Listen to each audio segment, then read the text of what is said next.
देखो जो हमारा चैप्टर है 1059 उसके लिए बहुत सारी हाइप बनी पड़ी है कि उस चैप्टर में ब्लैक बियर्ड अपीयर होगा और उसके साथ साथ बहुत सारी चीजें हुई हैं। बोआ, हैंकॉक, रायली, कोबी और बहुत ही ज्यादा खतरनाक है चैप्टर है। इसके पूरे स्पॉयलर एकदम डिटेल में देने वाला हूँ, तो वीडियो को एकदम लास्ट तक देखना और चैनल को सब्सक्राइब कर देना अगर सब्सक्राइब नहीं कराया तो। और एक लाइक तो बनता ही है भाई, इतना खतरनाक स्पॉयलर लेके आ रहा हूँ तो एक लाइक तो जरूर बनता है। तो चलो वीडियो को स्टार्ट करते हैं। देखो जो हमारे चैप्टर का नाम होने वाला है वो होने वाला था इंसिडेंट्स ऑफ कैप्टन कोबी, मतलब कोबी के संग कुछ ना कुछ खतरनाक था तो इंसिडेंट्स हुआ है, उसके बारे में पूरी बात करेंगे। तो सबसे पहले हमको मालूम पड़ जाता है कि जो जर्मा 66 है और जो सीजर क्लाउन है वो लोग लड़ रहे होते हैं। सीजर ने अपनी हेलुसिनेशन गैस उनके ऊपर छोड़ दी होती है जिससे वो लोग एक दूसरे के ऊपर अटैक कर रहे होते हैं। ओवन और कातागुरी एक दूसरे को ही मार रहे होते हैं। उसके बाद हम आगे जाते हैं, हम देखते हैं शैंक्स का सिर्फ देखते नहीं पढ़ते हैं। मैं पूरा एकदम टोटल डालते चलूँगा स्क्रीन पर, आप पढ़ते रहना। वो हम देख सकते हैं कि शैंक्स मार्को को उतारता है वाइट बियर्ड के एकदम होम आइलैंड पे। मार्को रह रहा होता है तो वहाँ पे शैंक्स मार्को से कहता है कि तुम मेरा क्रू ज्वाइन क्यों नहीं कर लेते। वो कहता है अरे ऐसी बात नहीं है, मेरे को तुम्हारा बेबी सीटर नहीं बनना। उसके बाद बैक वगैरह कहता है कि वो है। उसके बाद उसका मजाक उड़ाने लगता है उसका पूरा क्रू शैंक्स का। उसके बाद हम देखते हैं कि फ्लैशबैक जहाँ पे हम देख सकते हैं कि एक जो अपनी ग्रैंड नाइट थी वानो में, जो अपना फेस्टिवल की नाइट थी, उस रात यामाटो लूफी से कहती है कि मैं तो ये थे अपने वन पीस के चैप्टर 1059 के स्पॉयलर्स। अगर स्पॉयलर्स अच्छे लगे तो बता देना। और ये अपना पूरा चैप्टर शायद थर्सडे को रिलीज हो जाएगा, तो स्टे ट्यून। थर्सडे को पूरा रिव्यू बना के मैं डाल दूंगा। अब अपन बात करेंगे कि जो वेगापंक ने जो बनाया है अपने पैसिफिक स्टार्स ने, वो क्यों बनाया है, वो वॉर को कैसे जगह लेंगे, तो उसकी वीडियो मैं अगली वीडियो में बना दूंगा इसकी पूरी थ्योरी। हाँ तो वीडियो पसंद आई लाइक करना, चैनल पर सब्सक्राइब कर देना। मिलता हूँ अगली वीडियो में, जब तक के लिए थैंक्स फॉर वॉचिंग। मुझको मालूम है उसका सांजी वगैरह सब बहुत ज़्यादा दुखी होते हैं। तभी हम देखते हैं मार्को द फीनिक्स को एंट्री करते हुए लूफी और यामाटो की कन्वर्सेशन में। वो बोलता है कि मैं जा रहा हूँ, मेरे को एक बहुत ही सूटेबल शिप मिला है, मेरे को घर तक छोड़ देगा। उसका मतलब था शैंक्स के शिप से। तो वो बोलता है कि लूफी अगर आज एस जिंदा होता तो तुम्हें देख के बहुत ही ज़्यादा प्राउड होता। और उसके बाद लूफी बोलता है हाँ ओके। तो उसके बाद वो बाय बोलता है। उसको मरीन फोर्ड की याद आती है जब वो जिम्बे से कहता है कि लूफी का ख्याल रखना। और अब देखो लूफी, उसके बाद वो लूफी कहता है कि ये है तुम्हारे एकदम नए एरा की स्टार्ट, तुम बहुत ही मतलब आगे जाने वाले हो। और ऐसे मोटिवेशन करके उसको वहाँ से निकल देता है। उसके बाद जो असली भसड़ है वो स्टार्ट होती है। हम देखते हैं एक नया फ्लैशबैक, यहाँ पे हमें दिखता है अमेजोन लिली। और वहाँ अमेजोन जो लिली है वो वुमेन्स आइलैंड है पूरा, बहुत से लोगों को मालूम होगा। वहाँ पे हम देख सकते हैं कि जो अमेजोन लिली का मेन माउंटेन है वो टूटा होता है, वो बहुत ही गंदे तरीके से अमेजोन लिली की लगी पड़ी होती है। वहाँ पर ग्रैनी नियो कहती है कि पहली बार ऐसा हुआ कि कोई मैन ने अपने अमेजोन लिली को इतना इन्वेड कर दिया, अंदर तक इतना तबाह कर दिया है। उसके बाद बुआ कहती है यही सही टाइम है, अब मैं जाके, अगर मैं यहाँ रही तो अमेजोन लिली के संग ऐसे ही होता रहेगा, मैं जाके लूफी के साथ मैरिज कर लेती हूँ, शादी कर लेती हूँ। ग्रैनी न्यू कहती हाँ तुम तो हमेशा यही चाहती थी। तो देखो हमें इससे ये पता चलता है कि आगे जाके बुआ जाने वाली है लूफी के पास। तो ऐसा हो सकता है कि बुआ लूफी का क्रू ज्वाइन कर ले, इट माइट बी पॉसिबल।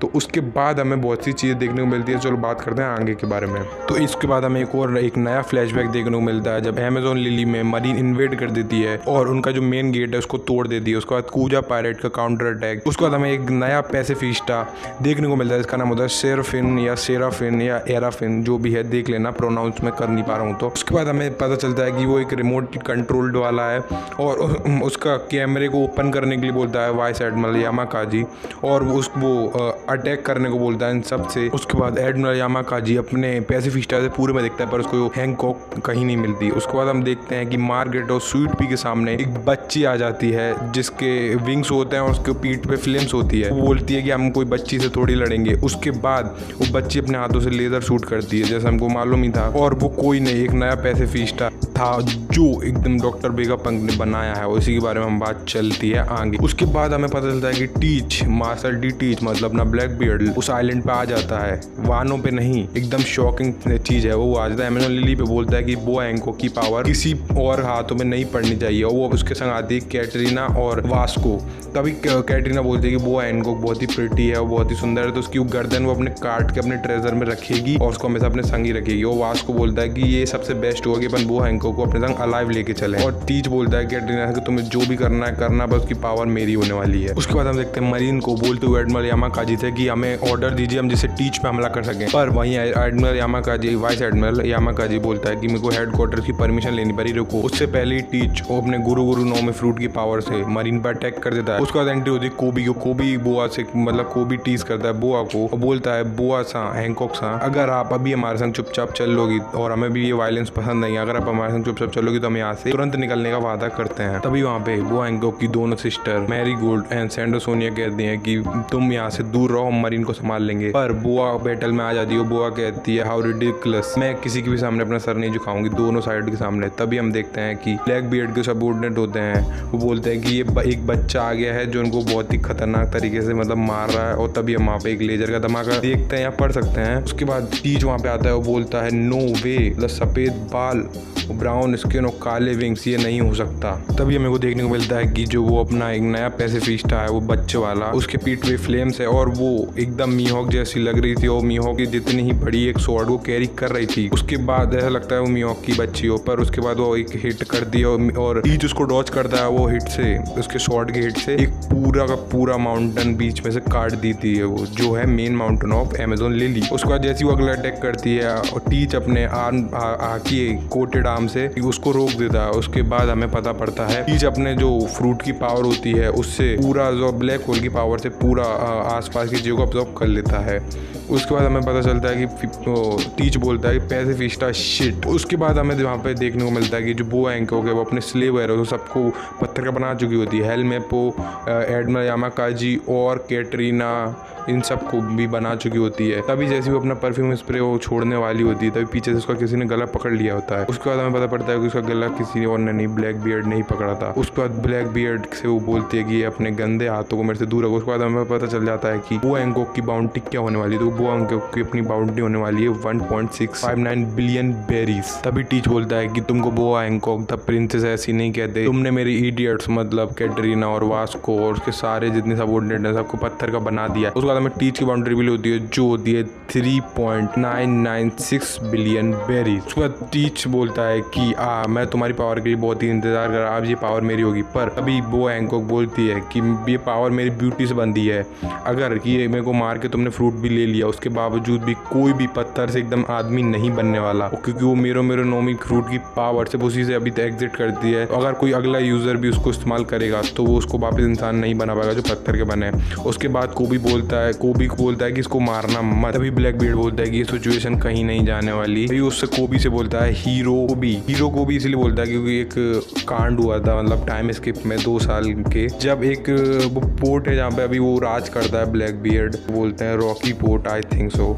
वहाँ पे ट्रैफिकर लॉ या किसी इंसिडेंट के कारण वहाँ पे बहुत ही खतरनाक सा कुछ हुआ था जिसमें कोबी ने पब्लिक को बचा के सिटीजन को बचा के हीरो बन गया। जैसे अपना हीरो गार्प उससे तो छोटा काम करा पर वो हीरो बन गया, उसकी वजह से वो कैप्टन में प्रमोट हो गया। वहीं वो बोलता है कि तुम्हारी वजह से मैं वांग ची और ओकुजो को हरा पाया। एक कैरेक्टर अपने लिए अननोन है, उनके बारे में अगर कभी ये नोन हुए तो मैं बात करूंगा या अगली वीडियो इन्हीं के ऊपर बना दूंगा। हाँ, तो उसके बाद हमें पता चलता है कि ये बोलता है कि उसके बाद ही उसने पायरेट आइलैंड पे कब्जा करा है। उसके बाद वो बोलता है कि टीच कोबी से क्या तुम्हें सच में लगता है अगर मैंने इसको छोड़ दिया तो ये अपने जितने भी ये सब लोग हैं इन सबको सही कर देगी। उसके बाद कोई बोलता है कि अपने पास कोई और चारा नहीं है क्योंकि अपने बहुत सारे लोग यहाँ वो बने पड़े हैं मूर्ति, पत्थर की मूर्ति, तो अगर हमने इसको छोड़ के देखते हैं तो तभी हैंकॉक बोलती है कि अगर मैं एक शर्त पे इनको सबको सही करूंगी, अगर तुम यहाँ से अमेज़न लिली से तुरंत की तुरंत निकल जाओगे। तभी टीच बोलता है कि तुम्हें सच में लगता है कि मैं इसको जैसे जिस मोमेंट पे छोड़ूंगा ये अपन दोनों को भी पत्थर का बना देगी और अपन दोनों का तभी खेल एकदम खत्म हो जाएगा, इससे अच्छा मैं इसको मार देता हूँ। उसकी गर्दन जैसे तेज दबाने लगता है तभी कोबी बोलता है कि ऐसा मत करो, बहुत ही खतरनाक सिचुएशन हो जाएगी, अपने सारे सबऑर्डिनेट पत्थर के ही बने रह जाएंगे। तभी एक बहुत ही पावरफुल हाकी वाला कोई सडनली अपीयर होता है। तभी वहाँ पे रेली आ जाता है, डार्क किंग रेली। उसके बाद रेली आके कहता है कि मेरे को लगा था यहाँ पे मरीन है पर यहाँ पे बहुत सारा लैंडस्केप भी हुआ होता है। उसके बाद टीच डर के बोलता है कि डार्क किंग रेली, और उसके बाद टीच के और मरीन के कोबी के जितने भी सबऑर्डिनेट होते हैं सब बहुत ही ज़्यादा डर जाते हैं। पर उसके बाद रेली बोलता है कि मैं ज़्यादा मैच्योर तो नहीं लगूंगा। फिर उससे बोलता है कि वाइट बियर्ड के सबऑर्डिनेट कैसे हो। उसके बाद वो बोलता है कि मैं तुम्हें बिल्कुल पसंद नहीं करता, ये मेरा मैच्योरिटी नहीं होगी, फिर भी मैं बोलता हूँ कि मैं तुम्हें बिल्कुल पसंद नहीं करता। उसके बाद बोलता है वो सबको वापस नॉर्मल बना दो, ये ये मैं विटनेस करता हूँ कि आइलैंड अपनी मर्जी से हंसते हुए छोड़ के जाएंगे। उसके बाद अभी प्रेजेंट में वापस आ जाते हैं, जब हमें देखने को मिलता है कि रायली अकेला नहीं आती, उसका शेख की भी आई रहती है और वो बोलती है कि काम बेल्ट कोई भी सेफ जगह नहीं बची है thanks to sea stone ship जो डॉक्टर वेगापंक ने बनाया है। उसके बाद उसकी ट्रू आइडेंटिटी हमें पता लगती है कि जो शेखी है वो शाकू याकू वो थी कूजा पायरेट की 2 साल पहले, 2 जनरेशन पहले की कैप्टन। और इससे हमें पता चलता था कि अमेजोन लिली से उसका ये रिश्ता था, तभी रायली इतना आता जाता रहता था अमेजोन लिली में। उसके बाद वो रेली बोलता है कि मैं बहुत बूढ़ा हो गया हूँ तो मैं ब्लैक बियर्ड से इतना फाइट नहीं ले सकता। फिर भी और मरीन ये सोचती है कि वो 7 वॉलआउट सिस्टम को इन पैसिफिस्टा से ख़त्म कर देगी। उसके बाद मारीगोल्ड बोलती है कि ये जो लोग भी मतलब जो बच्चों वाला पैसिफिस्टा था उनने उन पे बिल्कुल भी अटैक नहीं करा, उन दोनों पे ना स्क्रैच पहुंचाया हल्का सा भी। और उनमें दोनों में पैसिफिस्टा में से एक पैसिफिस्टा बिल्कुल उनकी सिस्टर की जगह लग रहा था जब वो छोटी थी। उसके बाद हमें थोड़ा और ऐसे लोगों की ऐसी बातें चलती हैं, पूरी मैं स्क्रीन पर डाल दूंगा। उसके तुरंत बाद हमें पता चलता है कि मरीन अपने हेडक्वार्टर से बोलती है कि हम एग बोर्ड पे लैंड हो गए हैं और तभी मदद पता चलता है कोबी को ब्लैक बियर्ड ने किडनैप कर लिया है।